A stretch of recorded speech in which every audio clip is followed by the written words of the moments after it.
सृष्टि के प्रारंभ से स्त्री के विविध रूप इस संसार रूपी रंगमंच पर दृष्टिगोचर होते हैं।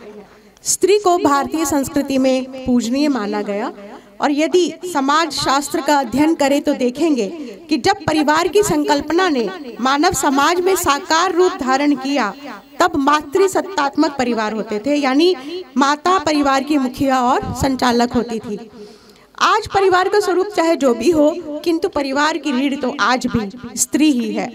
किंतु प्रकृति ने उसका जीवन ऐसा बनाया है कि आयु के भिन्न भिन्न अवस्थाओं में अलग अलग तरह के परिवर्तन उसमें आते रहते हैं और हर अवस्था की उसकी अलग समस्याएं हैं। तो कैसे एक महिला हर अवस्था में आने वाले परिवर्तनों का योग की शक्ति का कवच धारण कर सामना कर सकती है, आइए जानते हैं भारतीय योग संस्थान के अखिल भारतीय प्रधान आदरणीय श्री देसराज जी से। बीच में आसनों का प्रदर्शन करेंगी डॉक्टर पूर्णिमा अधलखा और श्रीमती अनसुईया शर्मा। पर इससे पहले मैं बहुत ही संक्षेप में देसराज जी का परिचय दूंगी। देसराज जी एक ऐसे योग पथिक जो अपने वयस के 29वें सोपान पर भारतीय योग संस्थान से जुड़े और तब से चरैवेति यानी चलते रहो का अनुष्ठान करते हुए अनवरत अनथक योग पथ का अनुगमन कर रहे हैं। इस योग यात्रा में उन्होंने अनेकानेक पदों पर सेवा देते हुए 10 वर्ष तक महामंत्री का दायित्व निभाते हुए वर्ष 2021 में भारतीय योग संस्थान के अखिल भारतीय प्रधान का पद ग्रहण किया। भारतीय योग संस्थान जिस योग महायज्ञ का अनुष्ठान कर रहा है उसके लिए देश विदेश में कभी योग के प्रचार प्रसार के लिए, तो कभी अधिकारियों के प्रशिक्षण के लिए, तो कभी रोग निवारण शिविरों का आयोजन कर वे अपनी आहुति अनवरत प्रदान कर रहे हैं। साथ ही देसराज जी ने योग, ध्यान, पतंजलि योग सूत्रों, योग और रोग जैसे विविध विषयों पर अनेक पुस्तकें लिखकर समाज के कल्याण का पाठ कलमबद्ध किया है। लोकसभा टीवी पर भी योग निरोग कार्यक्रम में अनेक रोगों पर 100 से अधिक एपिसोड में भाग लिया। संस्थान के YouTube चैनल पर भी योग और रोग संबंधी विषयों पर अनेक वीडियो उपलब्ध हैं। महर्षि पतंजलि के योग सूत्रों के गहन रहस्यों को सरल भाषा में उद्घाटित करते हुए संस्थान के YouTube चैनल पर 182 ध्यान शिविरों और एक्सप्लोर योगा के इंग्लिश में 103 वीडियो उपलब्ध हैं। हम सब जानते हैं कि जब कोरोना का समय था तो हर सप्ताह देसराज जी महर्षि पतंजलि के योग सूत्रों की व्याख्या कर हम सबका मार्गदर्शन करते थे और अभी भी हर माह के दूसरे शनिवार को इस साधना का कार्यक्रम होता है। ऐसे कर्मवीर कर्मयोगी देसराज जी से निवेदन है कि हमेशा की तरह आज भी हम विशेषकर हम महिलाओं को हम कैसे स्वस्थ रहें जीवन की हर अवस्था में, उसमें हमारा मार्गदर्शन कर हमें कृतार्थ करें। श्री देसराज जी। क्षमा कीजिए, अनुसुईया शर्मा की जगह सुधा शर्मा जी आसनों का प्रदर्शन करेंगे। गर्म पानी का गिलास रखवा दो, गर्म पानी का गिलास। मेरे साथ मिलकर के सभी मंत्रोच्चारण करेंगे।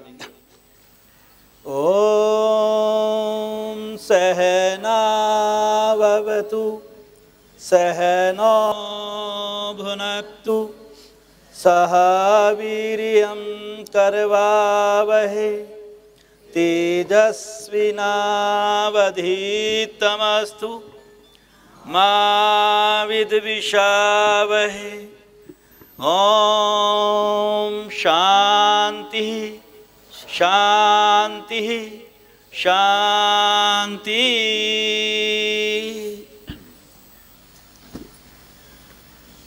पूजनीय मातृशक्ति आदरणीय बंधु,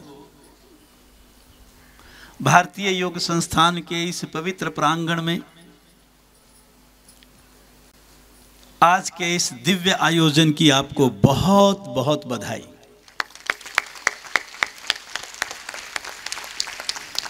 ये मेरा सौभाग्य है कि उस ईश्वर की कृपा से मुझे अपनी माँ को संबोधित करने का एक शुभ अवसर प्राप्त हुआ।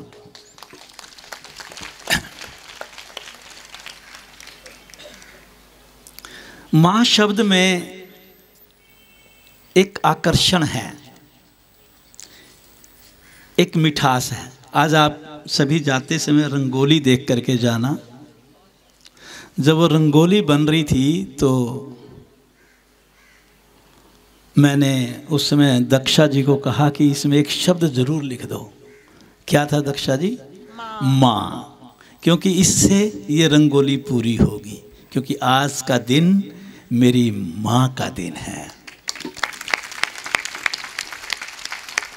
हर क्षण मेरी माँ का होता है, क्योंकि मेरी माँ ना होती तो ये शरीर ना होता। तो इसलिए पहले माँ की परिभाषा पे मैं हमेशा बोलता हूँ, फिर मैं अपनी बेटी पर बोलूँगा, फिर माँ के रोगों पर बोलते हुए एक कॉमन डिजीज़ के ऊपर चलेंगे जो पुरुष और महिला दोनों ही कहीं ना कहीं उस बीमारी से जूझते हैं।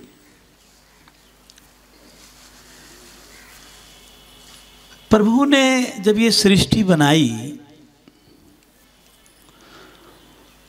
तो तारामंडल बनाया, आकाश बनाया, 5 तत्व बनाए, धरती बनाई, धरती को सजाया, पेड़ पौधे लगाए, पानी बना, हवा, धूप, सब कुछ दी, जीव जंतु भी बना दिए होंगे। तो फिर कहीं ना कहीं प्रभु को इस सृष्टि में कोई कमी लगी होगी, तो उसने अपने रूप में मानव रूपी देवता को बनाने का निर्णय लिया होगा।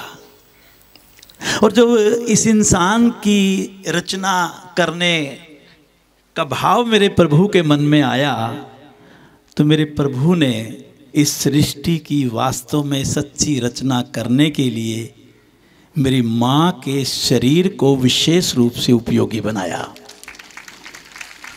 और कहा कि जब विश्व शक्ति का एक पुंज मानव देह धारण करके इस धरती के ऊपर चरण रखेगा तो उसको मेरी माँ की गर्भ की आवश्यकता होगी।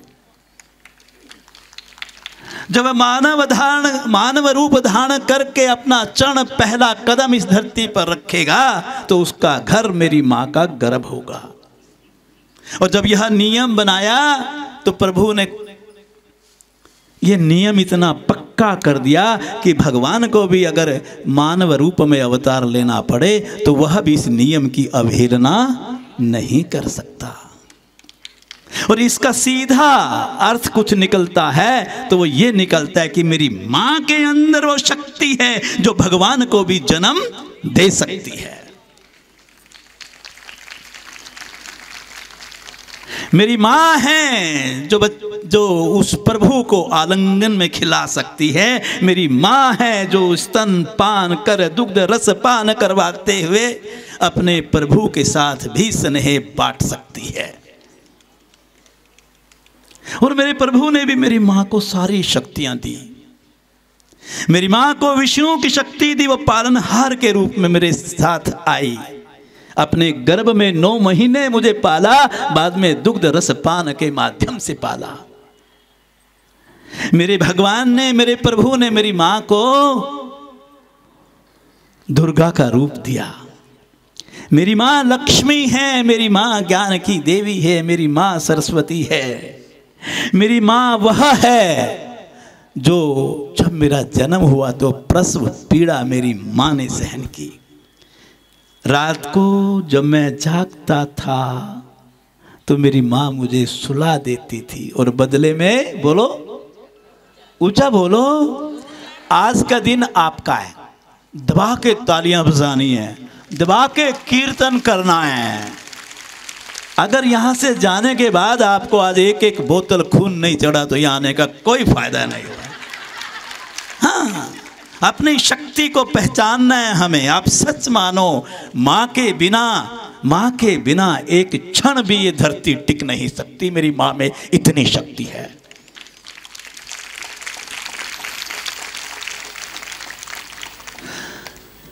मेरी माँ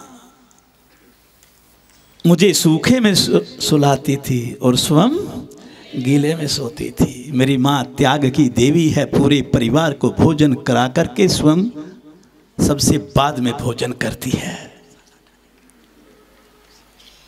स्नेह का भंडार है वो, परिवार की धुरी है वो, पूरे परिवार को स्नेह सूत्र में बांधने वाली मेरी माँ जन्मदात्री है वो मेरी।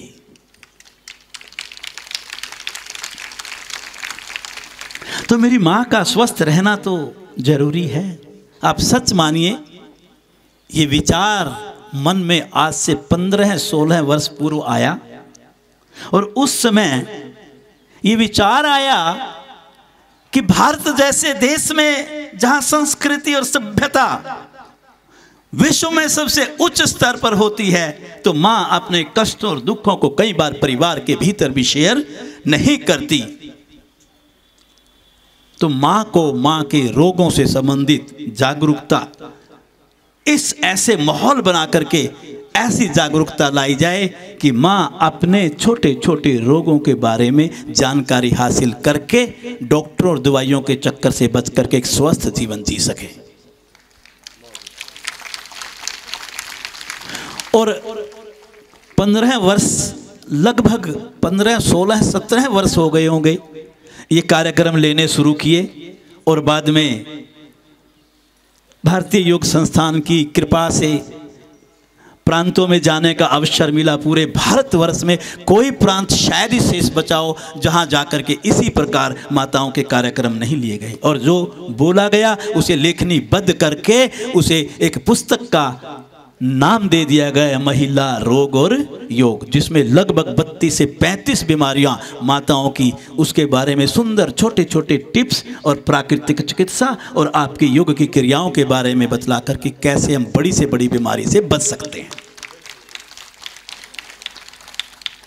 ये केवल इन कार्यक्रमों की ही देन है, कहीं और से नहीं आई वो पुस्तक, हमने नहीं लिखी, वो मेरी माताओं ने जो विचार सुने वो विचार वहाँ पर आ गए। तो उनका असली लेखक भारतीय योग संस्थानियाँ हम नहीं हैं, बल्कि हमारी माताएं हैं, उनको श्रेय जाता है ये संस्थान का साहित्य कैसे बनता है। और मैं कहा करता हूँ कि हर घर में महिला रोग और योग की पुस्तक होनी चाहिए,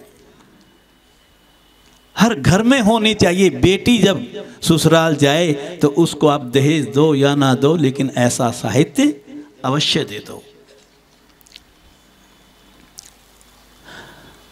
महिला रोग शब्द कहां से आया? ये महिला रोग शब्द केवल मां के प्रजनन अंगों से संबंधित रोगों के लिए प्रयोग में लाया जाता है। और माताओं में जो प्रजनन अंग हैं वो कहां स्थित हैं? पेड़ों में स्थित हैं। और ये आयुर्वेद और नेचुरोपैथी में साफ कहा जाता है कि मूल स्थान अगर रोगों का कोई है तो वो पेड़ू है, क्योंकि सबसे पहले अगर मन कहीं शरीर के अंदर संचित होता है तो वो पेड़ू में संचित होता है। क्यों? क्योंकि वहीं पर ही मूत्राशय है, वहीं पर ही मलाशय है, और वहीं पर ही बड़ी आंतें हैं। और गर्भाशय भी माताओं में प्रजनन अंग का जो महत्वपूर्ण हिस्सा है, ऊपर उसके मूत्राशय है, नीचे उसके मलाशय है। अमरूद की आकृति का 3 इंच लंबा, 2 इंच चौड़ा और केवल 1 इंच मोटा, रस्सियों के सहारे मूत्राशय और मलाशय के मध्य ये झूलता रहता है। मेरे प्रभु ने इसको छोटा और बड़ा होने का भी एक वरदान दे दिया। माताएं जब मासिक धर्म से 1, 2, 4 दिन पहले की अवस्था में होती हैं तो इसका आकार बढ़ जाता है। जब माँ गर्भ अवस्था में होती है तो इसका आकार अधिकतम स्थिति में होता है, लेकिन ईश्वर की कृपा से पुनः वो दोबारा अपनी पूर्व अवस्था में प्रसव के बाद लौट आता है। इन प्रजनन अंगों से संबंधित जो भी दोष आते हैं उनको हम महिला रोग कह देते हैं। इस गर्भाशय के भीतर की भित्ति के ऊपर, भीतर की दीवार के ऊपर हर महीने एक विशेष प्रकार की झिल्ली बनती है। इस झिल्ली के भीतर एक लगभग 250 मिलीलीटर रक्त संचित होता है। माँ के गर्भ में संतान अगर आती है तो इसी रक्त से उस बच्चे के शरीर का निर्माण होता है, लेकिन अगर ऐसा नहीं होता तो यही रक्त 28 दिन के बाद दूषित अवस्था में पहुंच जाता है। झिल्ली स्वतः ही टूट करके इस रक्त को, दूषित रक्त को शरीर से बाहर निकाल देती है, जिसे मासिक धर्म या ऋतुकाल की प्रक्रिया कहा जाता है। अगर माँ के शरीर के अंदर यह ऋतुकाल प्रक्रिया स्वस्थ तरीके से चलती है, सही समय पर सही मात्रा में, बिना किसी कठिनाई के, अल्प रज और अति रज के रूप में ना हो करके सामान्य रजोवृत्ति के रूप में माँ अपने जीवन को जीती है, तो माँ का स्वास्थ्य बना रहता है।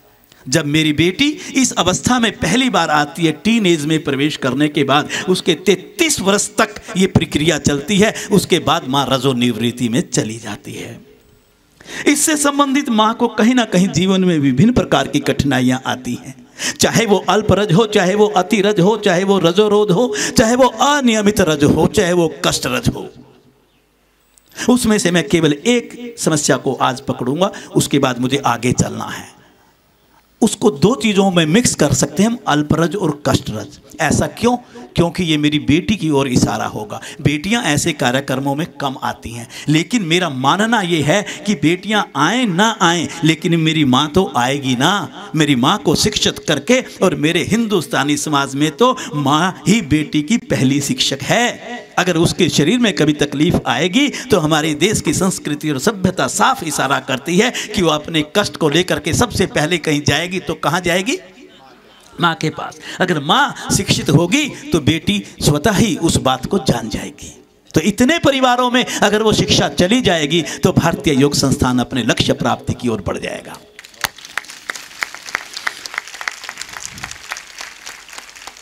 थोड़ा सा अगर उसको आधुनिक समय के साथ जोड़ करके देखें, जब बेटी मेरी टीन एज में पहुंचती है तो उसको बहुत बार अल्परज और कष्टरज की समस्या होती है। तो उसका उस समय स्वभाव बदलने लगता है। रक्त अल्प मात्रा में जब प्रवाहित होता है, उसके पेड़ों में दर्द होता है, उसके पेट में दर्द होता है, उसके नितंब और जंघाओं में दर्द होता है, उसका स्वभाव चिड़चिड़ा होने लगता है। तो वो माँ को अपने सामने ये तकलीफ जा कर के कहती है, दिल्ली जैसे मेट्रो सिटीज़ के अंदर भगवान की कृपा से हमारे और आपके पास पैसा हमारी ज़रूरत से, बोलो देखो सच्ची बात आ गई ना। तो उस समय माँ क्या करती है कि माँ बच्चे को, बिटिया को लेकर के डॉक्टर के पास चली जाती है। और डॉक्टर क्या करते हैं, डॉक्टर उनके टेस्ट वेस्ट करवाते हैं, 15-20 दिन 2-3-4 चक्कर कटवाते हैं, और कटवाने के बाद कहते हैं कि आपकी बेटी के शरीर के अंदर हार्मोन संतुलित नहीं है, इम्बैलेंस्ड हैं। और उनको उस समय दवाई दे दी जाती है।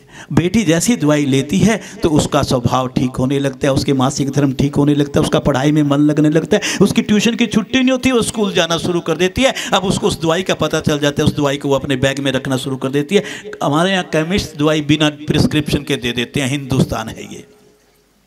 और वो सालों साल दवाई खाती रहती है। अनजाने में जब वो बेटी 2 साल 3 साल दवाई खाती है तो उसका शरीर उस दवाई से एडिक्टेड हो जाता है, और फिर वो दवाई छोड़ती है तो उसको मासिक धर्म आता नहीं, और दवाई लेती है तो मासिक धर्म आता है। ये क्या किया मैंने, बहुत बड़ा पाप कर दिया बेटी के साथ।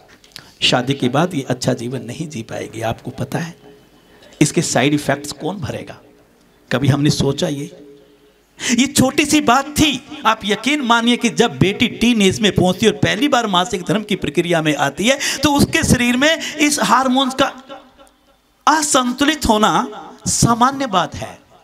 3 अवस्थाओं में माँ के शरीर में इसका असंतुलन बहुत सामान्य स्थिति में हो जाता है। एक तो जब बेटी टीन एज में पहली बार इस स्थिति में प्रवेश करती है और उसके 1 साल 2 साल 3 साल तक ऐसा हो सकता है। एक माँ जब गर्भ धारण करती है, एक माँ जब प्री मेनोपॉज की स्टेज में पहुंचती है 40 42 45 50 साल की उम्र में, जिन दिनों उसे 2 साल पहले 3 साल पहले 4 साल पहले कौन कितने असंतुलन की अवस्था से गुजरता है, ये शरीर की प्रकृति और परिवार से अलग अलग महिलाओं की शरीर की प्रकृति के ऊपर निर्भर करता है। लेकिन उस समय मेरी जितनी भी माताएं यहाँ बैठी हैं, अगर छोटे छोटे टिप्स हम उन बच्चियों को दे दें तो आप सच मानिए कि हम दवाइयों से अपनी बच्चियों को बचा सकते हैं।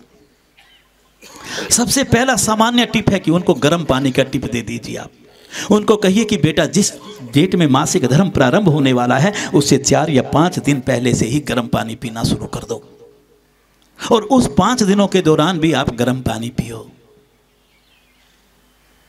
तो आप यकीन मानिए अगर 8 से 10 दिन अगर गर्म पानी का सेवन उस बिटिया को करवा दिया तो उसकी समस्या 50 से 60% वैसे ही ठीक हो जाएगी। बोलो कितने पैसे लगे इलाज में? कुछ भी नहीं लगा तो ताली बजा दो। फ्री का भाई, फ्री में इतना तो इतनी फीस तो चाहिए ना। अगर उसके बाद भी बेटी को अभी इतना आराम नहीं आ रहा है तो उसको क्या कहेंगे आप? उसको आप कहिए कि बेटा आप सुबह के समय आप 5 से 10 मिनट हर रोज़ आप एक टब के अंदर गर्म पानी जितना बर्दाश्त हो जाए उतना भर करके उसमें बैठ जाओ। उसमें बैठ करके जिसमें नाभि और हिप्स ये 2 पानी में रहें, पाँव बाहर, और आप दाएं हाथ से पेड़ू वाले भाग की मसाज करो, clockwise anti clockwise circular movement के साथ वृत्ताकार घुमाते रहो हथेली को गोलाकार। तो आप यकीन मानिए इससे समस्या का हल हो जाएगा। इससे समस्या का हल हो जाएगा। अगर फिर भी अगर आपको लगता है कि कुछ परेशानी और ज़्यादा है तो उसके अंदर उसको छोटी छोटी चीज़ें, थोड़े से आसन, थोड़े से प्राणायाम जोड़ दो। अब वैसे तो बेटी आपकी मानेगी नहीं आसन पर, अब मान जाएगी। वो 2 बातें मान ली ना, तीसरी बात में मान जाएगी। उसको पेड़ों वाले भाग को प्रभावित करने वाले आसन बता दो। जैसे आजकल उसको हमने नौका आसन कहने लग गए, पहले उसको हम हस्त पादोत्तान आसन कहते थे। उनको आप अर्ध उत्थान पादोत्तान आसन बतला दो कि 60 डिग्री पर पैर उठाओ बेटा और सिर्फ यहीं रोक दो। उनको गोलाई में पैर घुमाने के लिए बात कर दो। मैं बाद में 5-6 आसनों का प्रारंभ करवा दूंगा क्योंकि समय ज़्यादा लग जाएगा। इससे समय भी बचाना है और बात भी पूरी करनी है। और उसको एंटी क्लॉकवाइज टांगे घुमाने के लिए एक शलभ आसन की बात उनको कह दो। अगर आप ये 3-4 बातें उनको बतला दोगे तो आप यकीन मानना कि इसी से काम चल जाएगा। एक बहुत सुंदर बात मैं आपको बतला रहा हूँ कि अगर बेटी को आप ये कहो कि आप बेटा सुबह के समय खाली पेट दोनों हाथ घुटनों पर रखो, थोड़ा सा आगे धड़ वाले भाग को थोड़ा सा आगे झुका दो, जैसे न्योली की क्रिया होती है बिल्कुल वैसे ही। और अब पेट को 60-70-80 दफा अंदर बाहर करो। उसके जितने भी रिप्रोडक्टिव ऑर्गन्स हैं उनकी मसाज हो जाएगी, वो सक्रिय हो जाएंगे, सक्षम हो जाएंगे और वो अपने काम को ठीक से करने लगेंगे। इस समस्या से लड़की बाहर आ जाएगी। क्या है, छोटी छोटी बातें हैं, इनको जीवन में आप उनको बतला दीजिए तो बात बन जाएगी हमारी। इसके अंदर थोड़ा सा यौगिक अनीमा बच्चियां नहीं लेंगी, लेकिन जो माताएं हैं उनको ऐसी समस्या है तो यौगिक अनीमा भी जरूर लेना चाहिए। यौगिक अनीमा क्योंकि रिप्रोडक्टिव ऑर्गन्स के आसपास मल नहीं रहना चाहिए, कॉन्स्टिपेशन नहीं बनना चाहिए, ये भी उनको बतला दें। और उनको आप ये भी कह सकते हैं कि भी आप गर्मियों के महीने में, इस महीने में नहीं, आप कटी लपेट का भी कर सकते हैं अभ्यास। ये मैंने एक अपनी बच्चियों के बारे में कहा क्योंकि मैंने एक संकल्प ले रखा है, जब भी मैं माताओं के ऊपर बोलूँगा सबसे पहले बेटी पर बोलूँगा। क्योंकि अगर हम अपनी बच्चियों को राह दिखा देंगे तो इससे बड़ा भले का काम कोई हो ही नहीं सकता। आज मैं अपनी बच्चियों के बारे में भी, कुछ युवा पीढ़ी की जो बेटियां हैं जिनकी शादी होगी उनके बारे में भी एक समस्या के बारे में आपके सामने रखूँगा। समस्या पीसीओडी की प्रॉब्लम। पीसीओडी की प्रॉब्लम, ये समस्या भी एक बहुत ज़्यादा चल गई आज के समाज में। 12 वर्ष से लेकर 45 वर्ष की एज तक की महिलाओं के अंदर ही पीसीओडी की समस्या, जब तक माँ को मासिक धर्म की प्रक्रिया से माँ गुजरती है तभी उसी उम्र के दौरान ही ये समस्या शरीर के अंदर आती है। इससे पहले और बाद में ये समस्या नहीं आती। पीसीओडी क्या होता है? ये जो डिंब ग्रंथि होती है जिसको आप ओवरी कहते हैं, जहाँ पर अंडे का निर्माण होता है हर महीने, उसके ऊपर छोटे छोटे सिस्ट बन जाते हैं। आप उसको अगर मोटी भाषा में बोलो तो फुलके जैसे बन जाती है ना, तो वैसे ये बन जाते हैं। इससे ऋतुकाल के ऊपर सीधा प्रभाव पड़ता है, जिसको आप मासिक धर्म कहते हैं। ऋतुकाल अल्प रूप में या अति रूप में चला जाता है, जिसको अल्परज या अतिरज कहा जाता है। तो ये बच्चियों के अंदर खास तौर पे आजकल समस्या आने लग गई। रक्त स्राव या तो कम हो जाएगा या ज़्यादा हो जाएगा। कई बच्चियों के अंदर बाल झड़ने की समस्या आने लग जाती है। कई बच्चियों के अंदर चेहरे के ऊपर अनावश्यक बाल उगने शुरू हो जाते हैं। उससे वो एक थोड़ा उनके अंदर हेजिटेशन पैदा होता है या थोड़ी शर्म खाते हैं कि क्या समस्या, स्ट्रेस भी बनने लग जाता है इससे। और इस समस्या से एक प्रॉब्लम और होती है, जो बच्चियां शादीशुदा हैं और पीसीओडी की प्रॉब्लम है तो कई बार गर्भ धारण करने में भी समस्या आती है, कंसीव करने में प्रॉब्लम आने लगती है। पर एक इसका प्लस पॉइंट भी है, जिनको शादी से पहले पीसीओडी की प्रॉब्लम है तो शादी के बाद ऑटोमेटिक तेजी से हार्मोन्स बैलेंस हो जाते हैं और वो समस्या का समाधान अपने आप हो जाता है। पॉजिटिव बात को पकड़ना है, उसमें उसका इलाज ढूंढना है, नकारात्मक नहीं। क्योंकि मुझे बहुत अच्छी तरह से याद है कि आज से कुछ 4-5 साल पहले मैंने पहले भी ये बात शेयर कर रखी है कि एक माँ बेटी दोनों मेरे पास आश्रम में यहाँ मिलने के लिए आई और उन्होंने बैठते ही वो सबसे पहले उनकी आंखों से आंसू निकलने लगे। अपनी समस्या पीसीओडी की समस्या थी बिटिया की। तो उन्होंने अपनी बात बतलाई कि मैंने कहा बोली अब क्या समस्या? मैंने कहा ये तो कोई भी समस्या नहीं। कहते सर ये तो हमारे लिए तो बहुत बड़ी बनी हुई है। हमने कहा क्यों? कहते हमने बेटी का रिश्ता किया था और लड़के वालों को पता नहीं था इसको पीसीओडी की प्रॉब्लम है लड़की को। और उसके बाद क्या हुआ कि शादी की डेट आ गई, कार्ड छप गए, कार्ड बट गए, तो लड़की के मन में ये प्रश्न चलता रहा कि भी लड़के को पता नहीं है कल को प्रॉब्लम ना आ जाए। तो आजकल तो दिल्ली जैसे शहर में आपने देखो बच्चे मिलते रहते हैं आपस में, तो वो जब 2-3 दिन ही शादी के रह गए थे तब वो आपस में कहीं होटल वगैरह में खाना वाना खा रहे थे बैठे, तो लड़की ने वो बात उनके सामने रख दी और लड़की ने जाके अपने माँ बाप को बोल दी। और माँ बाप ने क्या किया, कार्ड सार लिए और लड़की वाले के पास गए और फाड़ के फेंक दिया और रिश्ता कैंसिल कर दिया। और ये समस्या उस लेवल की समस्या नहीं है, ये मैं आपको बतला दूं। इसमें घबराने की कोई आवश्यकता नहीं है इसमें, लेकिन छोटी छोटी बातें जरूर पता होना चाहिए। ओबेसिटी, शरीर में बच्चों के आजकल मोटापा आ गया। जंक फूड, जिस घरों में हम बच्चों को ज्यादा जंक फूड खिलाते हैं, आज संडे है ना, आज जाके देखना सीपी में 1 घंटे की लाइन लगती है बाहर। मैं कई बार, ये सच्ची बात है, मैं एक बार सीपी में एक वो खाने गया बच्चों के साथ, ये पिज्जा वीजा, तो मैं फैमिली से थोड़ा अलग हो गया। तो मैंने देखा जहाँ जाना था वहाँ पर 150-200 लोग सड़क पे खड़े थे। मैंने सोचा, मैं ऐसे कान में लग करके मैंने कहा भाई साहब क्या बात होगी? कहते कुछ नहीं हुआ। और मैंने कहा 150 लोग क्यों खड़े हैं? फिर मैंने सोचा कोई झगड़ा हो गया। कहता जी वेटिंग में खड़े हैं खाने के। भूखे कहीं के। आप सोचिए मैं कहाँ पहुंच गए हम। मैं भी जाता हूँ, मजबूरी है, लड़की है, दामाद है, बेटा है, बहू है, पोते हैं, धोते हैं, पकड़ के ले जाते हैं। हाईजैक हो जाता है आजकल। तो बड़ा होना कोई आसान काम है घर में। मुखिया बनके तो देखो, सारी माननी पड़ती है, परिवार चलाना है तो भाई। जब बच्चियों में पुरुष हार्मोन ज्यादा बनते हैं तब यह समस्या आती है। जो निष्क्रिय जीवन जीते हैं, फिजिकली कोई एक्टिविटी नहीं करते, उनके शरीर में ज्यादा आएगी। जिनके शरीर में मोटापा ज्यादा होगा उनके शरीर में आएगी। एक बहुत बड़ी समस्या बतला रहा हूं आजकल समाज की।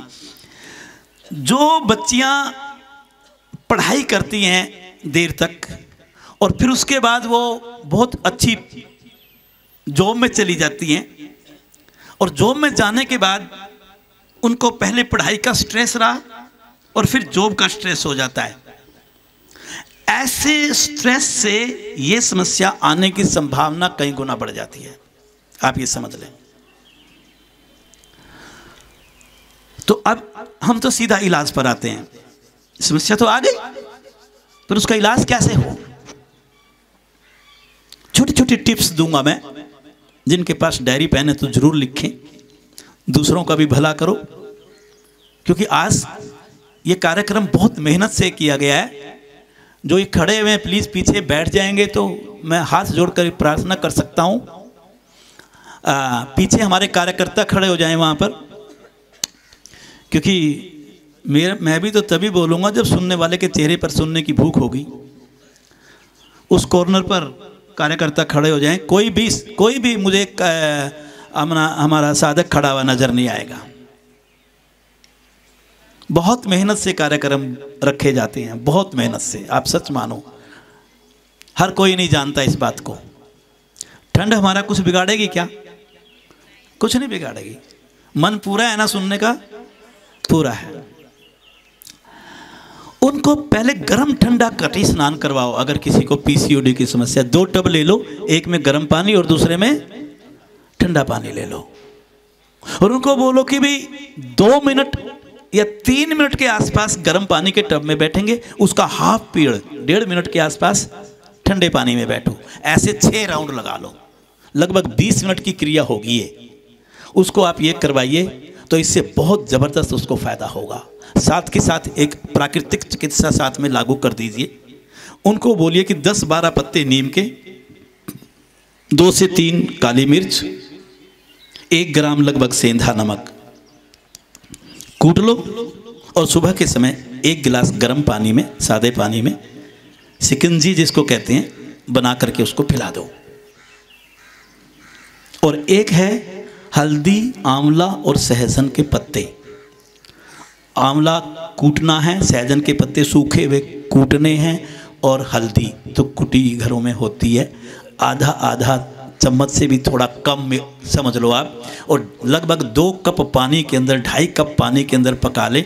जब उसका काढ़ा टाइप हो जाए, आधा रह जाए, तो 1 कप पानी दिन में 1 बार पी लें। इसके अंदर रात का मेथी दाना बहुत फायदेमंद है, भिगोया हुआ आधा चम्मच सुबह के टाइम वो ले लें। ये 2-3 टिप्स मैंने आपको बताई। साथ में खाली पेट सुबह के समय तिल का तेल गरम लेकर के नाभि से नीचे वाले हिस्से में लगा करके और उसको गोलाई में घुमा करके उसकी मसाज की जाए तो बहुत इसके लिए ये फायदेमंद है। कौन कौन से आसन इसमें जोड़ देने चाहिए? मंडूक आसन, योग मुद्रा, जिसको योग मुद्रा आसन भी कह सकते हैं हम। आप साथ साथ करेंगे? कर दो। योग मुद्रा, बस मैं विधि नहीं बोलूंगा, बस कर दो, करके तुरंत वापस भी आ जाओ, रुकना भी नहीं है आपको, वरना समय बहुत ज़्यादा लग जाएगा। हाँ, तेजी से अपने आप करो, क्योंकि जो नहीं जानते वो हमारे केंद्रों पे जाएंगे तो जान जाएंगे। हाँ, आप इनके लिए तालियां बजाओ, जोरदार तालियां, ऐसे नहीं, ढीले ढीले नहीं। चलिए पश्चिम, आप हाँ एक पश्चिमोत्तानासन करके दिखाओ और एक मंडूक आसन, ये 3 कर दो। हलासन लगता है आप लोगों का? हाँ ठीक है, जल्दी जल्दी जल्दी जल्दी। पश्चिमोत्तानासन, मंडूक आसन आगे करवा देंगे, लेकिन मैंने बता दिया, बस एक हल आसन और कर दो। बहुत बढ़िया। एक देखिए हल आसन करके दिखाएंगे। हल आसन इस प्रॉब्लम को सॉल्व करने के लिए बहुत सुंदर आसन है, लेकिन अगर किसी की कमर में दर्द हो तो उसको पश्चिमोत्तानासन और हलासन नहीं करना चाहिए, इस बात का जरूर ध्यान रखें। मैं साथ में ये जरूर बतला दूं, आसन चलता रहेगा, देखते रहिए। जो कफ प्रकृति शरीर में बनाती है, आम बनता है, या उन चीज़ों का सेवन ना करें। जैसे आइए वापस आ जाइए। जैसे उड़द की दाल, अरबी, केला, मिठाई, मैदा, चावल, दही और फ्रिज में रखी हुई ठंडी चीज़ें और बाहर का भोजन, आप उनको कहिए कि आप इनका सेवन बंद कर दें तो बहुत बड़ी समस्या का हल हो जाएगा। मैं टाइम देख लूं?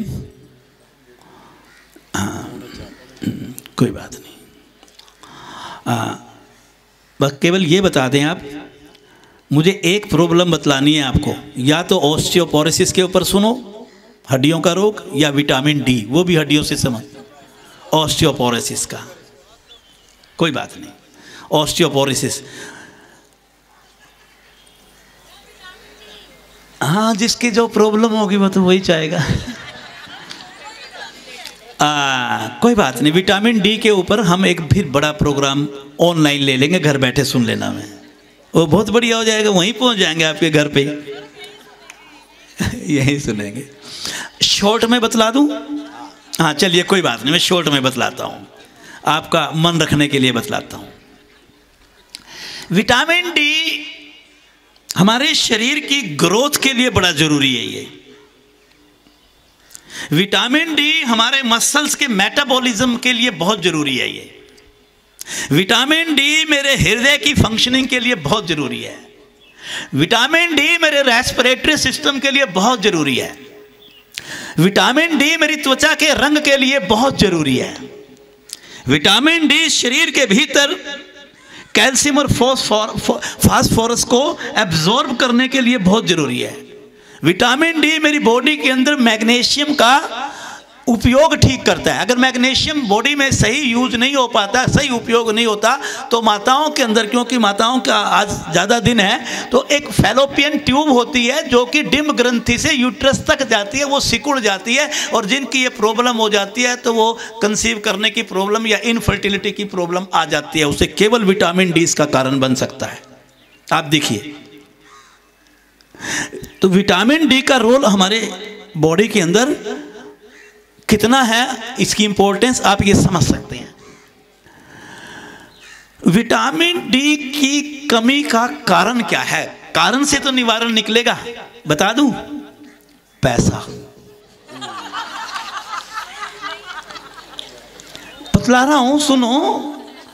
लाइफस्टाइल क्या है? आप सच मानिए ये बात। आज हम वातानुकूलित कमरों में रहते हैं कि नहीं? गर्मियों में एयर कंडीशन रूम में? मेरी बात पे हाँ या ना करते रहना। हम गाड़ियों कौन सी गाड़ियां यूज करते हैं? Air condition. ऑफिस कैसे हैं?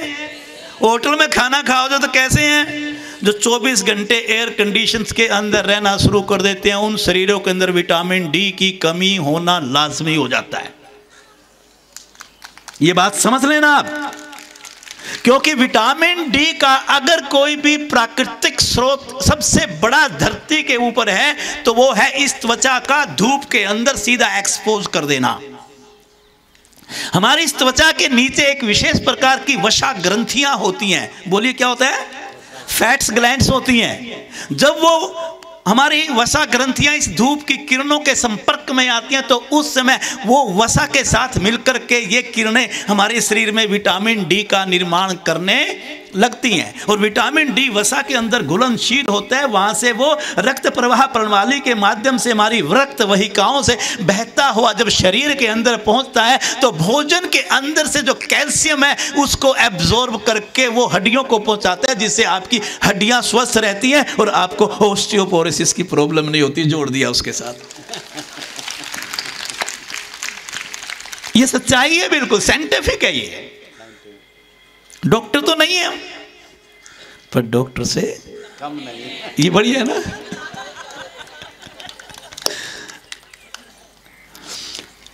जब हम ज्यादा समय कमरों में बंद रहते हैं ना, अभी ललित जी ने कहा ना कि आधा घंटा डेली धूप सेको, एवरेज है ये। जो व्यक्ति केवल बाजुओं को इतना करके, टांगों को इतना ऊपर उठा करके और चेहरा खुला छोड़ करके, इतना तो कर ही सकते हैं हम।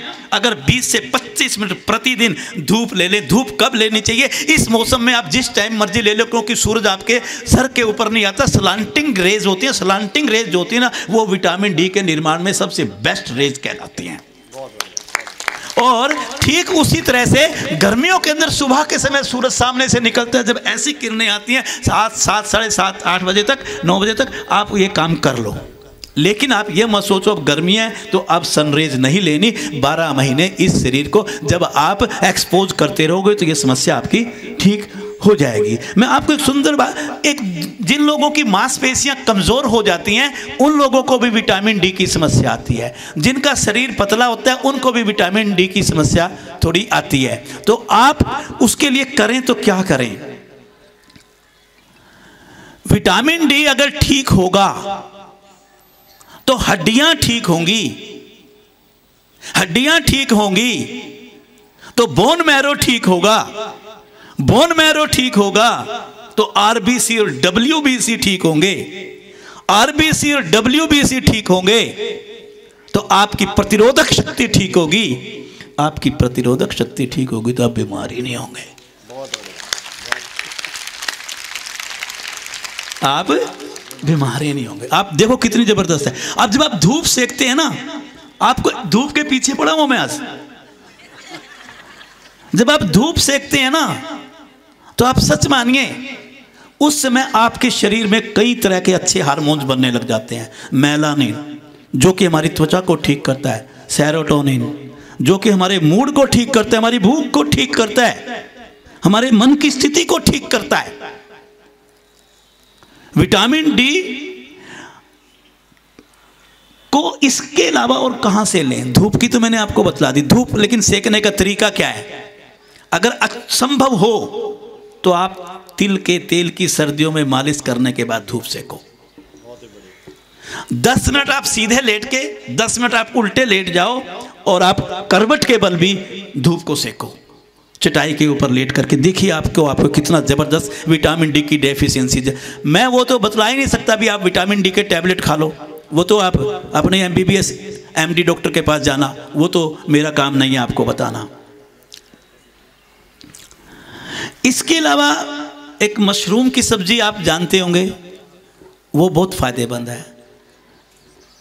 हरी सब्जियां, दूध, पनीर और सोयाबीन।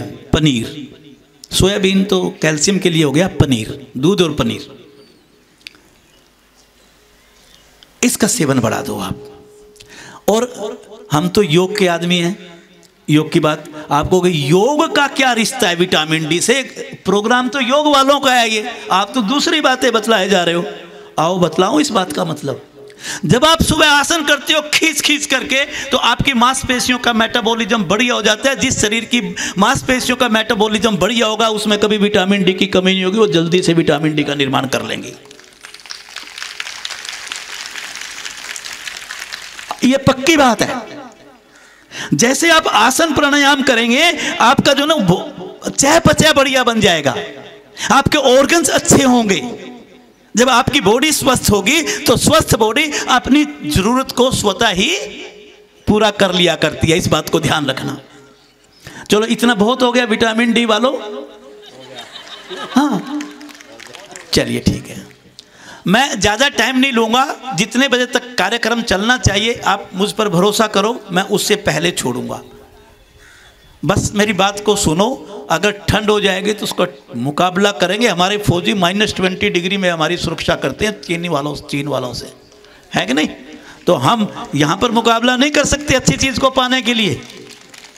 आइए, ऑस्टियोपोरोसिस के ऊपर भी 10 मिनट विचार डाल दूँ, 15 मिनट, क्योंकि ये बीमारी आजकल बहुत ज़्यादा चल गई। एक बात आपको, ऑस्टियोपोरोसिस का मतलब समझते हो? मैं मोटी भाषा में बता दूं, हड्डियों का खोखला होना, हड्डियों का थोथा होना, हड्डियों का कमज़ोर होना, हड्डियों का भुरना।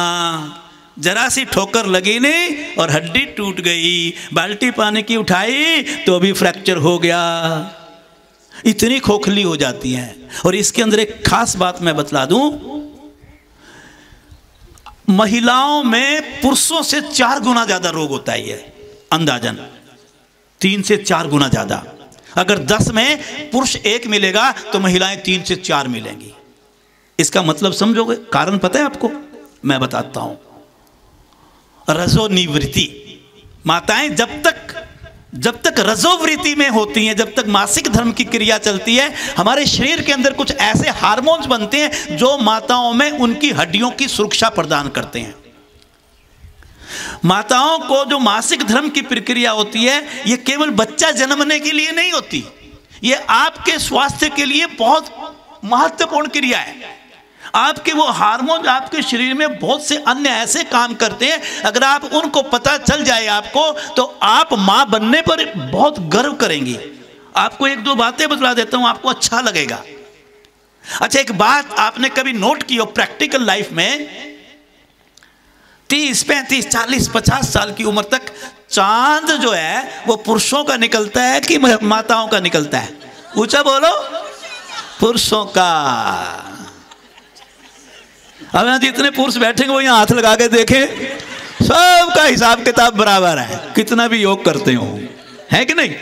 पर मेरी माताओं का चांद इतनी आसानी से ये वाला नहीं निकलता। और करवा चौथ वाला तो खूब निकलता है, ये वाला नहीं निकलता, है कि नहीं? ये आप सच मानो, रजोवृत्ति के दौरान आपके शरीर के अंदर बनने वाले हार्मोन्स की देन है। अच्छा, और बतलाओ, काले और घने बाल और आकर्षण जिन बालों में है वो माताओं में होता है कि पुरुषों के? माताओं के, क्योंकि महिला हार्मोन्स के। ताली बजा लो ना, ताली बजा लो। आज का दिन आपका भूल जाते हो, आप बातों में खो जाते हो। ये सच्चाई है। आपकी त्वचा में कभी भी देखिए एक विशेष चिकनाहट रहती है, वो हार्मोन्स की देन है। और एक सुंदर बात और बतला रहा हूं, इन्हीं हार्मोन्स के अंदर एक शक्ति होती है कि माताओं के अंदर उनकी हड्डियों को स्वस्थ रखना। मजाक अपनी जगह, लेकिन वार्ता साइंटिफिक रहेगी, उसको ध्यान से सुनिएगा। लेकिन एक उसका दूसरा पॉइंट, जब मेरी मां रजोनिवृत्ति की अवस्था में चली जाती है, मीनोपॉज हो जाती है, तो मां के शरीर में वो हार्मोन्स बनना बंद हो जाते हैं जिन्होंने ये काम करने थे। यही कारण है कि मां के शरीर में 50 साल की आयु के बाद ऑस्टियोपोरोसिस का रोग बहुत तेजी से आता है। जो माताएं रजोनिवृत्ति में चली गई, आप यकीन मानिए कि उनकी हड्डियां बहुत तेजी से कमजोर होती है। तो उस समय हड्डियां कमजोर हो जाएंगी, हड्डियां पतली हो जाएंगी, हड्डियों में खोखलापन आ जाएगा, हड्डियों के ऊपर से मांस कमज़ोर हो जाएगा, हड्डियों के ऊतक कमज़ोर हो जाएंगे, हड्डियों के साथ साथ शरीर के जोड़ों की आकृति बिगड़ने लगेगी, शरीर की आकृति बिगड़ने लगेगी और कद भी छोटा होने लग जाता है। पुरुषों का भी होता है, पुरुषों को कम लेकिन होता है। आपने देखो बड़ी उम्र में हम झुक के चलते हैं, वो ऑस्टियोपोरोसिस के कारण, उसका एक कारण होता है कि हड्डियाँ हमारी गड़बड़ कर गई। और कारण क्या है? कारण है वो हार्मोन्स नहीं बनते अब शरीर के अंदर। जिसका शरीर कमज़ोर और पतला होगा उनके साथ ज़्यादा समस्या आएगी। ये जो निष्क्रिय जीवन जीते हैं, एक्टिव नहीं रहते फिजिकली, सारा दिन चारपाई पे बैठे हुए बस बातें बनाते हैं, काम करते ही नहीं घर का, है ना। अच्छी अच्छी बात बता रहा हूँ ना। तो उनको इस समस्या का समाधान कर, जिनके शरीर में विटामिन डी और कैल्शियम कम होगा उनके शरीर में ये रोग आएगा। आजकल हमारी बच्चियां कुछ मॉडर्न वे में चली गई, धूम्रपान और मदिरा सेवन करने लगी, उनके शरीर में ऑस्टियोपोरोसिस का रोग, पुरुष लोग भी सुन लें ये, उनके शरीर में ऑस्टियोपोरोसिस का रोग आता। जिनको गठिया की शिकायत हो जाती है, उनके शरीर में हड्डियां कमज़ोर पड़ने जाती हैं, उनको ये प्रॉब्लम आ जाती है। और उम्र बढ़ने के साथ सिस्टम सारे कमज़ोर होते हैं, जिसमें ये भी एक सिस्टम के रूप में कमज़ोरी महसूस करने लग जाते हैं।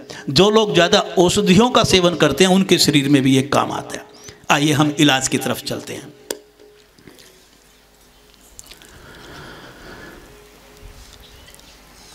सबसे पहले भोजन, बहुत शॉर्ट बोलूंगा बस, आप ज़्यादा लंबा नहीं करूंगा।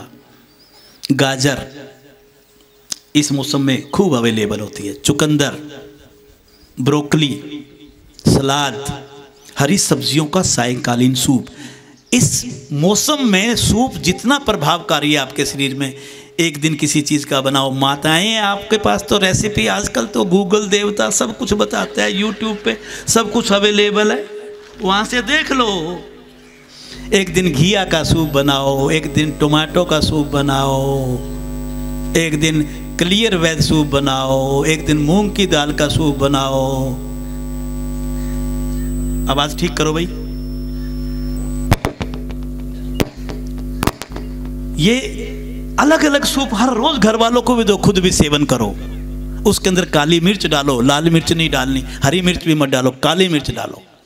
तो आप देखिए फिर इसके अंदर जिस बॉडी में मैग्नीशियम की कमी है उनको गाढ़े हरे रंग की सब्जियां ज़्यादा खाने चाहिए, जैसे ब्रोकली है, पालक है, बथुआ है, सरसों का साग है। इससे जो है ना आपकी बॉडी में मैग्नीशियम का लेवल तो साथ साथ बढ़ेगा, कैल्शियम भी आपका अच्छा हो जाएगा और आप ठीक हो जाएंगे। दूध, पनीर, सोयाबीन। हम लोग क्या करते हैं, बड़े हो गए हैं तो दूध छोड़ देते हैं। क्यों छोड़ देते हैं भाई? मेरी तो 68 साल की उम्र है, मैं तो डेली पीता हूँ दूध। हमने अपने पिताजी को देखा, वो 85 साल की उम्र भी पूरा गिलास दूध पीते थे। दूध में इस मौसम में लेकिन हल्दी डाल लो, थोड़ी सी हल्दी का दूध। आज हिंदुस्तान की संस्कृति हमने सिखाया, विदेशों में 5 स्टार होटल में इसको पता नहीं क्या बोलते हैं, टर्मरिक मिल्क, क्या गोल्डन मिल्क कह करके वो 20 रुपए वाला 200 रुपए में बेच रहे हैं 5 स्टार। पता है आपको, ये हिंदुस्तान की संस्कृति हम भूल गए, हम अपना डालते नहीं, आप डाला करो ये रात को। अब मैं छोटी छोटी इसके बारे में क्रियाएं बता दूं। कभी भी ऑस्टियोपोरोसिस वाले को हार्ड आसन नहीं करना, प्लीज सीरियस भी होते रहना। बीच बीच में मैं आपको मजाक करता रहता हूं, लेकिन साथ में फिर कुछ सीरियसली भी बताता हूं, क्योंकि हार्ड आसन उसके लिए बहुत खतरनाक हो सकता है, फ्रैक्चर का कारण बन सकता है, चाहे वो हेयर फ्रैक्चर ही क्यों ना हो। उनको पहले सूक्ष्म क्रियाओं पर जाना चाहिए। हमेशा शुरू में जब तक वो ऑस्टियोपोरोसिस का पेशेंट है, उसकी मजबूती नहीं पकड़ता शरीर, तो उसको तेल की मालिश करने के बाद आसन करने चाहिए। एक बहुत बढ़िया क्रिया बतला रहा हूँ, तेल की मालिश करने के बाद। मैं तो 12 महीने ही तेल की मालिश करने के बाद करता हूँ अपने आसनों का अभ्यास। ये बहुत ज़रूरी है। इससे बॉडी की फ्लैक्सिबिलिटी और आपकी हड्डियों की मजबूती बढ़ती है, और वो वसा आपको त्वचा को मिलती है, तो वो आपके विटामिन डी के निर्माण करने में भी मदद करती है। आपको अगर ऑस्टियोपोरोसिस से बाहर निकलना है तो आपको ओमेगा 3 फैट्स लेने चाहिए, वो भी विटामिन डी और कैल्शियम की कमी को पूरा करता है। जितने भी आपके सीड्स हैं, आजकल तो घरों में सब मिलते हैं, जिसको आप सनफ्लावर सीड्स कह लो या पंपकिन सीड्स कह लो, आपको अब बादाम कह लो, अखरोट कह लो, आप सब अच्छे घरों से हो। इतना तो हम थोड़ा थोड़ा तो हम अपना सामर्थ्य है हमारा, तो उससे हमारे को ये फैट्स से वो वसा मिलती है, वो इसके अंदर बहुत फ़ायदेमंद है। आप सूक्ष्म क्रियाएं और सरल आसनों का अभ्यास करो। ताड़ासन कर लो, त्रिकोणासन कर लो, आप अर्धोष्टासन कर लो, आप भुजंग आसन कर लो, आप मरकट आसन कर लो। आप ज़्यादा हार्ड आसन, बल्कि जो मॉडरेट आसन होते हैं, मॉडरेट किसको कहोगे, मध्यम दर्जे के, उनको भी शुरू में अवॉइड करो। जब आप अपने आप को ठीक समझने लगो फिर मॉडरेट आसनों की तरफ बढ़ो, उससे पहले आपको नहीं बढ़ना चाहिए। उनको भस्त्रिका प्राणायाम, सूर्यवेदी प्राणायाम, उज्जयी प्राणायाम, इनका अभ्यास करवाओ। लेकिन भस्त्रिका प्राणायाम में मेरी शर्त है कि शरीर में झटका नहीं लगना चाहिए। अगर वो झटका लगाते हैं तो तुरंत बंद करवा दो उसका प्राणायाम, वो उसके लिए रीढ़ के लिए हानिकारक हो सकता है अगर वो ऑस्टियोपोरोसिस का पेशेंट है तो। मेरे साथ मंत्रोच्चारण करेंगे सभी। ओम पूर्णमदा पूर्णमिदं पूर्णात् पूर्णमुदच्यते पूर्णस्य पूर्णमादाय पूर्णमेवावशिष्यते। ओम शांति शांति शांति।